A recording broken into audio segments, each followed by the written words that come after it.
Yaba mu nyina wachi ma kwaba efamra Adom TV bedwam so eni emene dia kwesi ensia Asem ni kabre na edresu na amkoso cast nyame adma next week Saturday, Sunday, Monday na da sebre osebo su otosumenu asante mampo hene ne dot ye no yare ehye so se de periferica ka me atedada no eda memne da enne kwasera so eye kromafo ne timamufo ede benya akonya akohwe da sebre eni achi nemu bedadwa da ne de eye asantemewura otumfo setutu ababio His Excellency John Dramani Mahama, the Vice President, former President, former Vice President, other government appointees, ahimfo awudu efri amama awudu also eba any diplomat nkwana edadwada obenya kwanya akohwe da asebre ene achi tiese bade enche no so ne be ya ye kobo MP so dwada man kofa asembia emfa emba ena no pai babedi enkomo bi ekomo a ye babedi no eye efuni e baba kiro ye atuni asukodo ya Adom TV ede brew ya titene ma bebre ni amafo bi say oman bia e wone kasa oka na so oman Ghana ye kasa hodo ye wonyina achi no ye de sikosi burani fita kasa na ye kasa edikan entu enne so pese ubisa se Ghana kasa pa ya je tumi ye kasa ben a na ye kan se eye brofo esukodo domo suko ebisa senti so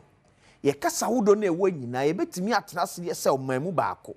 ni aka kire won se kasa we de esan se ni padodo kenti ye gitum na se yi brofo kasa ni fro de sa kasa ni koche brofo kasa na nan ebe ya na esu ohene senior editor in charge of special duties awa akrabo ko de yeah me de ye ho ye adomara kwa ye de ya me ase de na ma ho be hia se ye bedo we mosuko kwasi odwin kasa be mu otrim yeah bibisa medwe twi kasa odwin twi kasa wo na eba se o kwotwere na kwotwere no brofo kwotwere brofo sinto na sase eba wo wana no na kamia ye se wiase afa na nyinara oman bia ni wa tumpon yi pa ofoforo kasa so okay there is hardly any nation that has developed on somebody's language eti akoba se ye drew asase foforo at this new beginning I am found say Fourth Republic akwa kudu be se ekoba mfie aduase na akire no ye wo beginning foforo yeah aban foforo aba okay ahonkeka ne ahose pe pagya ne ho ena adwin bia ba sa na yete dia language kasa primary language kasa kro ye fapempa ma development no ye hwani ni hu nkomo okay nti esikodo ye set agenda ye shas ya kan preko se ye nka da biara da se ye nkofa sa aka se okay ye nka se da bi ye nkofa we ye nka se ne mo no ho behia pa se ye bedidi ye hu nkomo akopem se bia Ghana prepamu bricha o mo prepamu ye be ka se kasa we ye develop no ne ye no national language lingua franca okay. kasa kroma ma enum nyina we ba fa me komachi na ma me graph no why na me ma esu onyine kwachika kam na ma me graph na ma esu onyine enchite ka kama me ne wa so ma ye ejichemu bi ni padodo bi e kasa ebidem kwachi kra me we ba kwachi kra sa me na me tibi enhwem because pese nya graph na ka etimi edi wokubo ko mu ba ko bi se akan eye ba 49% na se akan kasa no enya asante nkwa ne wo no nya asante nkwa eti die na wo mu a e ma ne akan kasa fanti akan okay bono kwawu achim okay nina in fact gwan binum kra culturally okay gwan so ye akan wo nyina etitwi ye san katimu se emfa ho se tisa kra no ye ngan se ye mfa akan kasa na mo ye ni nkomo ankopem se enti we na ya make no eti 49% and ye akan kasa na aboboso no enyina Ghana Statistical Service a report yes census okay eti we no aye omo a eye omukrom kasa na eka na se obi bi oga na bi otimi kan bia na e man do 49.1% no we won ye account for by culture okay ansa na so no ebi a onye kani so otimete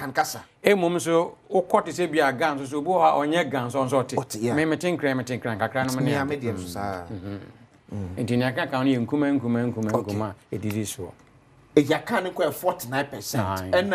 9.3% no kasa wodo yeah and so count and 12.7% no so no ever and 16.5% no so dagbani mole dagbani and 8% no so ga gadangbe okay and nkuma bi kan wa sana kwa ye oha no okay na emom no atitru pa ewum no enie okay etisi edi nkomana na ye de opepa odo oman ho do ne da chinkan ko na edi dwuma na di nkomana akopim se bi ye be kan se ana se be enye yen national language ni en develop no okay it's me jo amokoba ade ba ko a wona ka saa kasa wodo ne epiase yemfa kasa bi nya omedum kasa kan se o kasa no sisika bi tan kira ememu yedu ene se okọ America so okọ akọje bosia se onte brofo kura esan so okọ mo wo anti no obekọ akọpe brofo asua ye ka ne se nso a ye adwi won se ye kasa no yedura na ebe hia saa susu bia no eso me netimi epiase ne be ye wiase ma beje atom se eye akano se mole dagbani o se ye epe se ye ga adambo se ye buan anase kasa wodo bi organ be na di edi adwuma se ye kasa ba ko a ye wo saa ho de na betimi ye pia kasa na mako wiase se ye nsika semne ye ntutuye etosin okay ye hia ma se ye betu mpon mpuntu no so na be ma ye nya sika yi ntia ye vicious cycle okay se ya hwe na ye nya national language ya hwe ne yansi kwantimpon so say this is the direction we are going na yansi kasem no anye yi nso so dia ene yanso ye nya weighty currency bi anso ni yachi okay eye fapem language is fundamental for development it's answer ye fapem dia kwem bia so ye pe kwampa so ne nya national language ya do mosiko ye ne animdifo omunim languages linguistics for akasa professor Jukumu ya obaye okambi Dr. Enima Akenten okambi eni afofuru parliamentarians ku to ablakwa wakan we wakan ya boni nyinara tofa eni a documentary for almost 30 minutes okay meme nda ochina enwumre no num ne fa num mpa emu Adom TV yi no manfo de wadwen aba ni krakra ne say agenda setting for development ye nyina ni honkobo enti ye kasa wodro na ye wo memu no ye fi se brazo se betimi epiem baako na ye de asi brofo kasa no anokwa na esi bedase kida yin na wase esi ohina mte 7 na etwe eko bedase me ni akwasi esi ye de pese mu eto aso